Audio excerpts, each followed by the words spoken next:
Good morning, guys. I know I don't look that great right now. I just woke up. I'm just getting ready to go to my appointment, and my drive should be here in about an hour or so. I don't know my way around the area down there, so she's going to take me. It's about a 3-hour drive. So I'm going to see if I can record as much as I can of this consultation, and we'll go from there.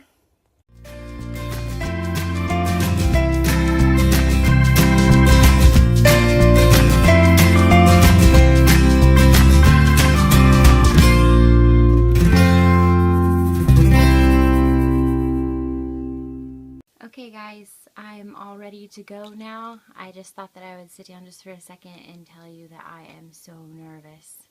I know that it's just a consultation, but I don't know, just the thought of not having Dan there with me is honestly really bothering me. I had to stop like right before I got done getting ready. I took a moment to just sit and I don't know. I hope that it all works out good today. I hope that I get some good news. Just so that you guys know that I did try that whole parsley tea trick to try to get my period to start before this appointment so I don't have to go back on day 3, and it did not work. So I'm well over 5 months now without a period. So anyways, it's just, I'm nervous. I'm excited. I was going to wear my the shirt that I got, the one that said the Faith, Trust, and Baby Dust, but I kind of want to save that for like when or if they let me to do the actual IUI. Like I think it would be more special if I could use it for that. So for today, I just have my little key necklace, which if you follow me on Instagram, you would see that I got this in a charmed aroma candle, and I've been wanting the key one for a while because where Dan and I had the lock and keys tattoos, so that's kind of my thing to have for him, so that he's there with me. And I'm just going to hold on to that thought that he's just there, and I'm gonna try to record as much as I can, but I don't know how much they'll let me record. So it's my sister-in-law that's taking me down. As I said before, I can't drive down there by myself, so I don't know the way. So after this I might be able to figure it out, I guess, on my own. So we'll see how it goes. Wish me luck. So what we have to do is to do some blood tests on you to see what your cycle looks like, decide what we're going to use to make you ovulate, because when you're not having any menstruation, you will not be able to get pregnant, right? I've been on a couple of different things, and the only thing that ever worked was Clomid. Okay. Or Seraphine was the last one I was on. Problem with the Seraphine or Clomid, they're going out of the market. I noticed that. Yeah. And So- Letrozole doesn't work. They put me right from the lowest to the highest, and it didn't do anything. Okay. Well, we'll see if there's still some Clomid available by the time you're ready to do it, you know. And if not, then you would have to use injections. Okay. If you use injections, usually we do IVF. Yeah. Because it's complicated to use injection and get you to ovulate just one egg, or 2 eggs or 3 eggs. It's kind of hard. Okay. Yeah. But first thing is to do all the blood tests we need to know. We want to know what your LH is like. If you have a high LH, we want to lower your LH. We want to know if your insulin is elevated, because that drives the LH up, you know. Now, would this be files you'd want to do like a clean slate of your own, or you'd want to have it from my other doctor? I've had all of these ones done like regularly. Yeah. So When was the last blood test you've had? to check all that stuff, Yeah. it would have been. They regularly did it when I was with my last one. It would have been September. September 2000. I think. Well, it was right before I got married. I got married in October of this past year. 2016. 16, yeah. October. And that's when I stopped my medication because I needed a break. Okay. So that's when I stopped checking everything, and that's when I stopped having cycles. But I was normal, like flat on every single month with Clomid, and I got pregnant by the 3rd or 4th month each time. The problem, you see, is, if you're using Clomid, it'll make you ovulate. But what happens sometimes, it'll make you ovulate poor quality egg. So you get pregnant, but then you have a loss. But even with the progesterone high? Oh, yeah. Because I know that my progesterone was always in the 80s or 90s. Oh, yeah. Yeah, that just confirms you're ovulating. Doesn't say anything about the quality of the egg. What tells you about the quality of the egg is what your LH is during the follicular phase. Okay.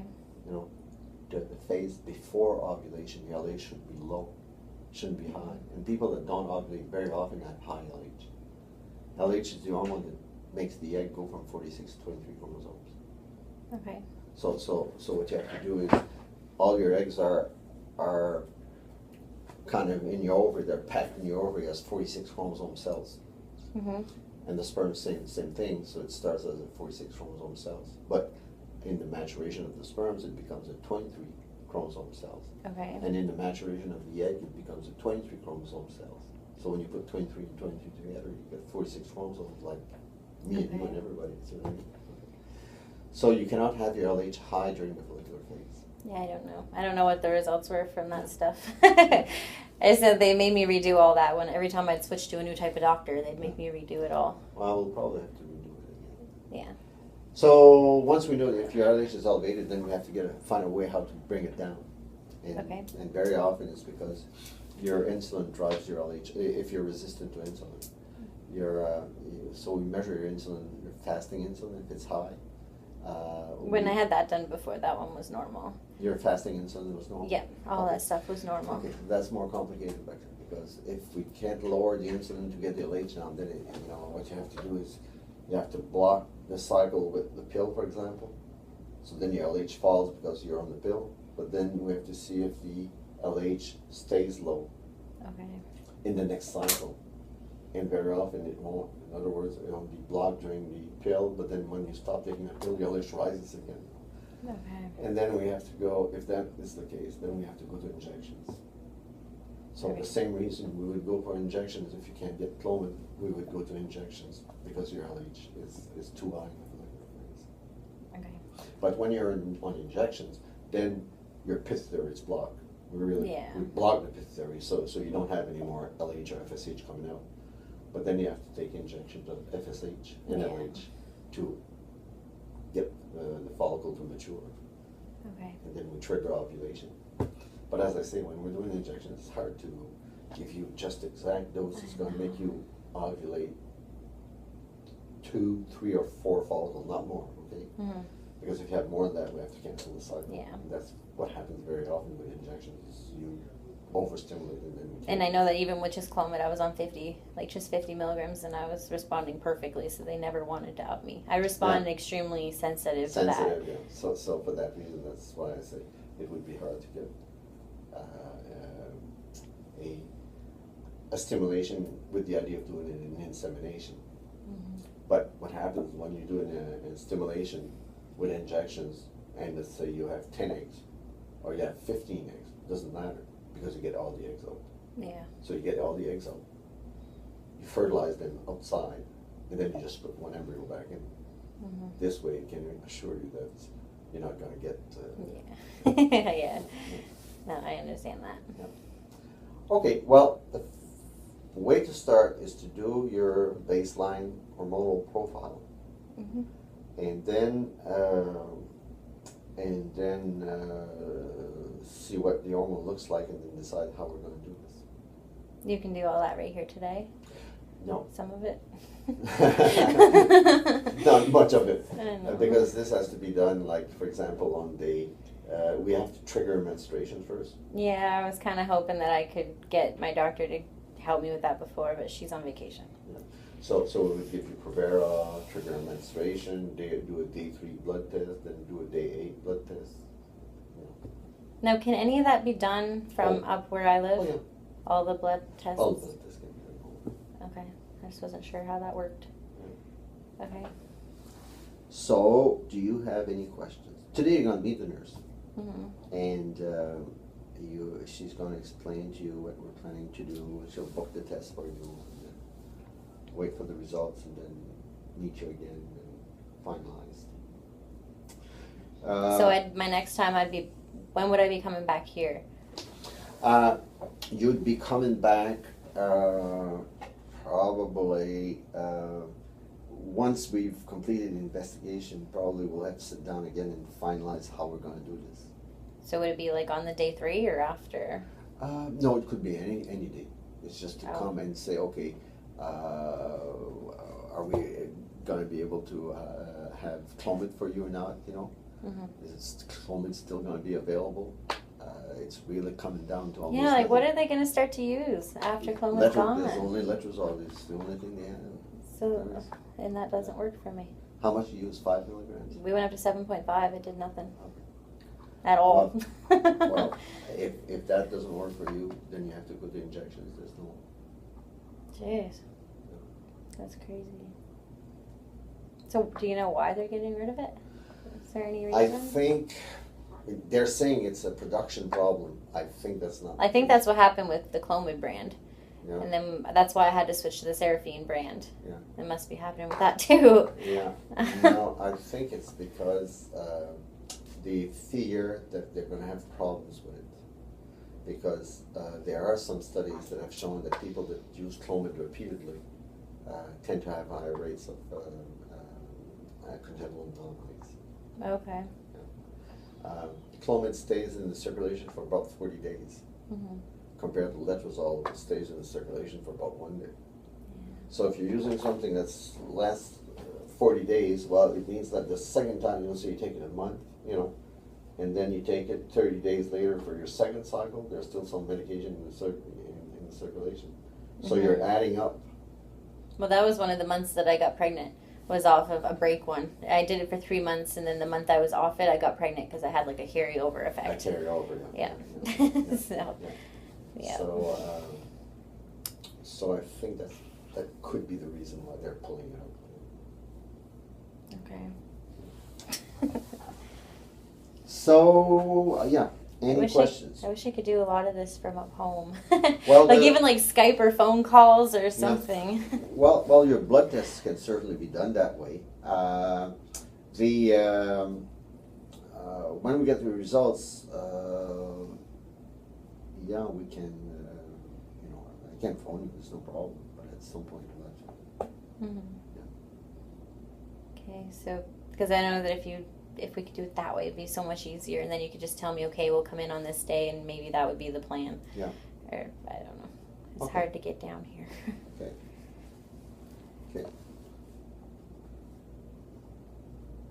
So I'll phone you when I get the results. Okay. So then we can discuss a little bit and then decide where we're going.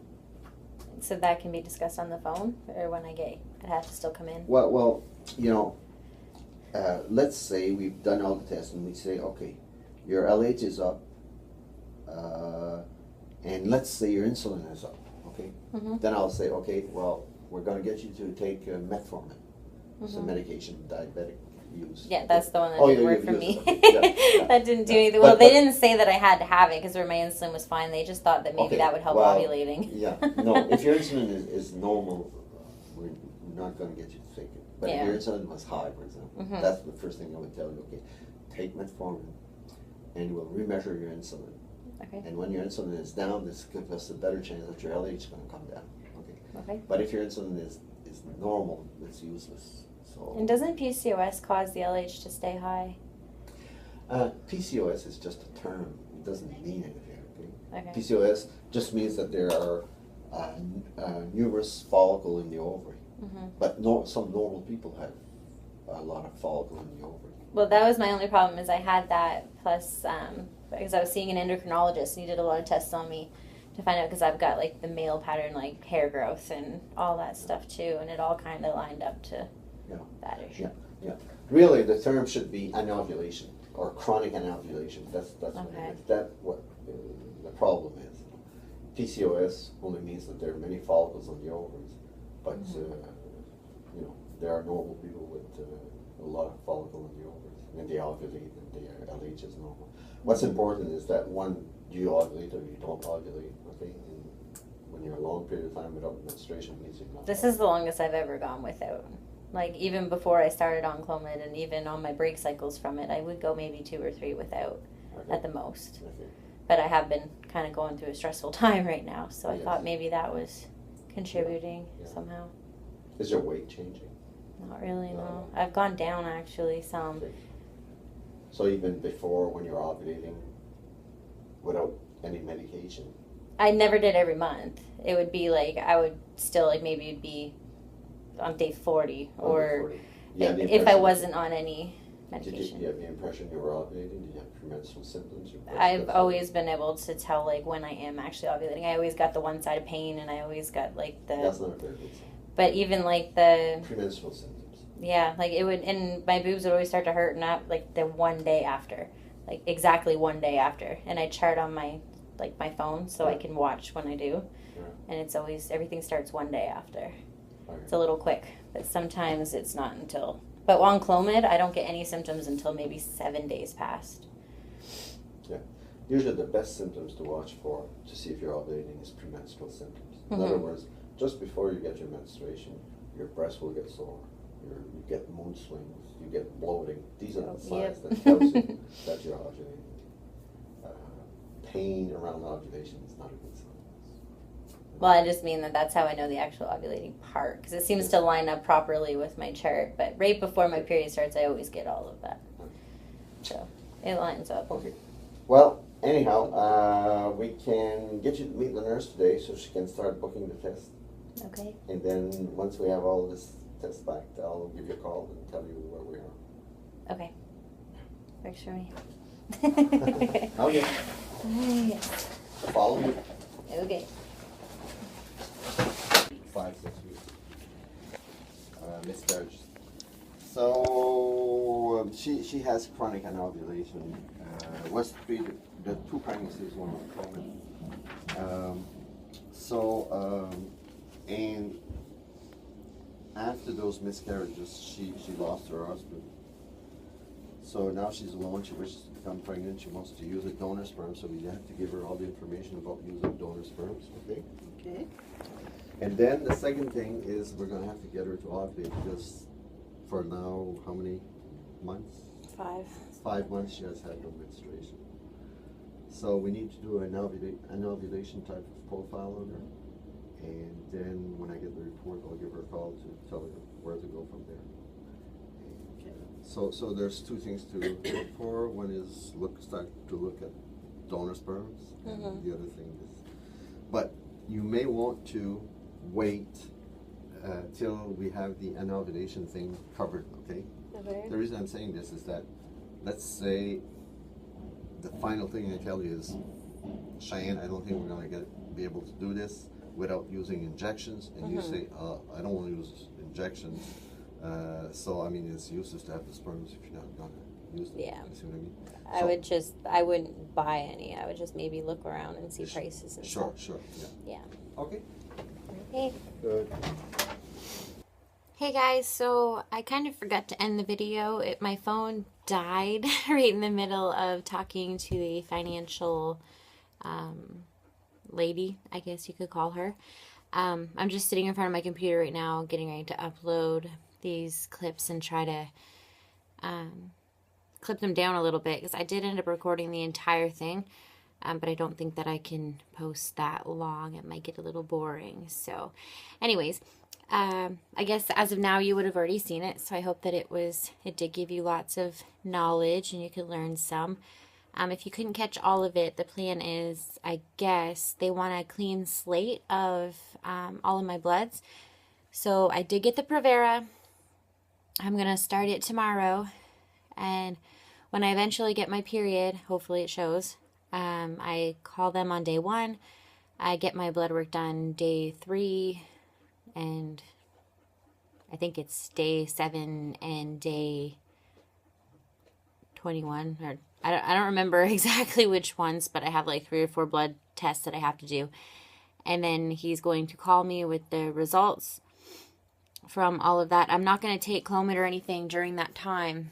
I'm just going to do like a normal cycle and see how it goes.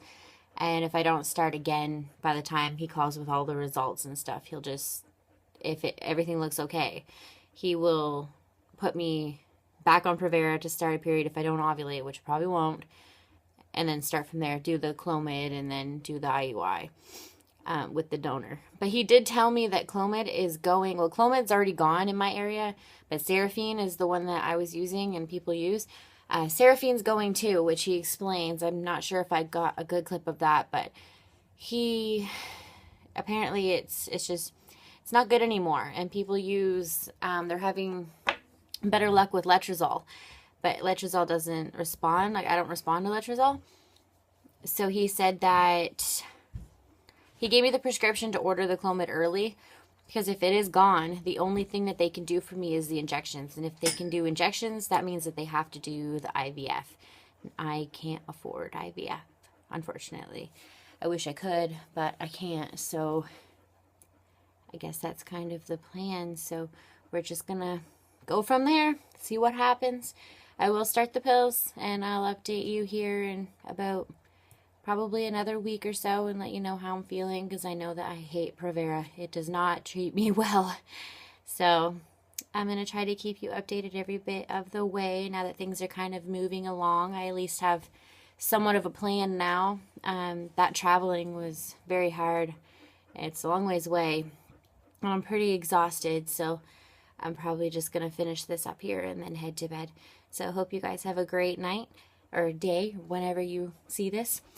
And yeah, just thumbs up if you like this video. Please subscribe. I'm going to be starting to post more regularly now that I have more things happening.